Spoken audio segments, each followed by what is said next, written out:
कभी कभी ना न्याय का हथौड़ा इतनी जोर से गिरता है कि उसकी गूंज पूरे देश में सुनाई देती है। आज हम एक ऐसे ही ऐतिहासिक फैसले की परतें खोलने जा रहे हैं। ये है सतनकुलम मामला, एक ऐसा केस जिसने भारत में पुलिस की जवाबदेही पर बहुत ही गंभीर सवाल खड़े कर दिए हैं। 9 ये सिर्फ एक नंबर नहीं है। नहीं, ये उन जिंदगियों का प्रतीक है जो हमेशा के लिए बदल गई। और ये उस फैसले का प्रतीक भी है जिसने न्याय के गलियारों में कह लीजिए एक तरह की हलचल मचा दी है।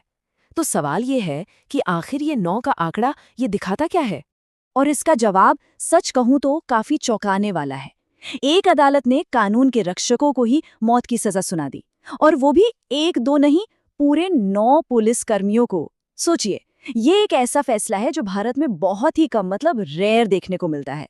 और यही बात हमें सोचने पर मजबूर करती है कि आखिर हुआ क्या था। तो चलिए इस मामले की जड़ तक चलते हैं। शुरुआत करेंगे सीधे उस चौंकाने वाले फैसले से जिसने सच में कानून व्यवस्था की नींव तक को हिलाकर रख दिया। तो जो मुख्य बातें हैं वो कुछ इस तरह हैं। बात है साल 2020 की। जगह है तमिलनाडु का एक छोटा सा शहर सत्तनकुलम। यहाँ एक पिता और बेटे की पुलिस कस्टडी में मौत हो जाती है। और इस पूरे मामले का नतीजा ये निकला कि मदुरै की एक अदालत ने 9 पुलिस वालों को फांसी की सजा सुना दी। लेकिन इस अभूतपूर्व फैसले तक हम कैसे पहुंचे, ये समझने के लिए पहले ये जानना जरूरी है कि 2020 में सत्तनकुलम में आखिर हुआ क्या था।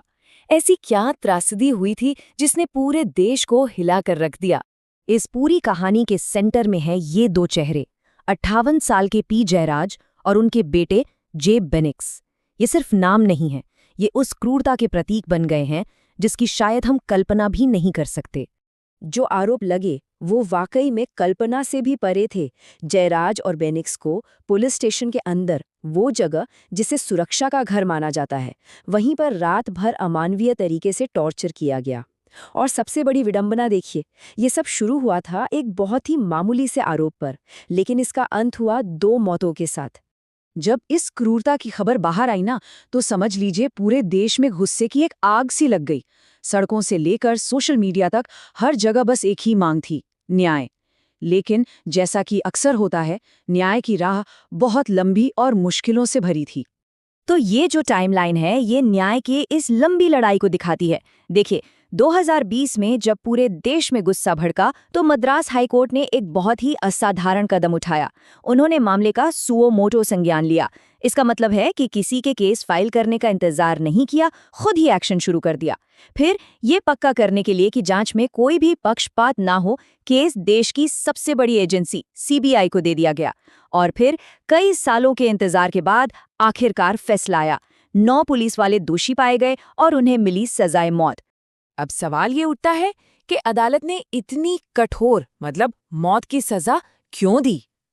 इसका जवाब कानून के एक बहुत ही अहम सिद्धांत में छिपा है। अदालत ने जो कहा वो बहुत पावरफुल था।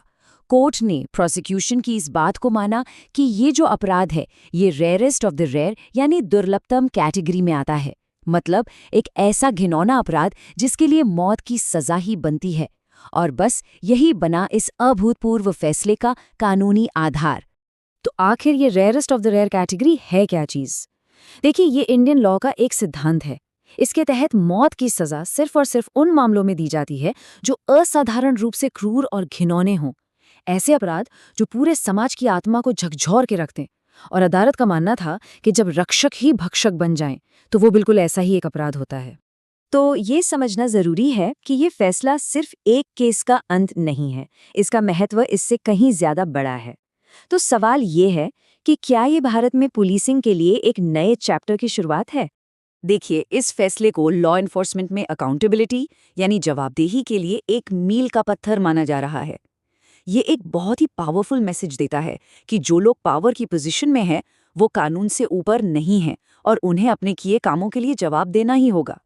और यहीं पर यह पूरा मामला हमें एक बहुत ही बड़े सवाल के साथ छोड़ जाता है कि ये फैसला भारत में पुलिस अकाउंटेबिलिटी के भविष्य के लिए क्या मायने रखता है। क्या ये एक मिसाल बनेगा, एक प्रेसिडेंट सेट करेगा, या फिर सिर्फ एक एक्सेप्शन बनकर रह जाएगा? ये एक ऐसा सवाल है जिस पर हम सबको सोचना चाहिए।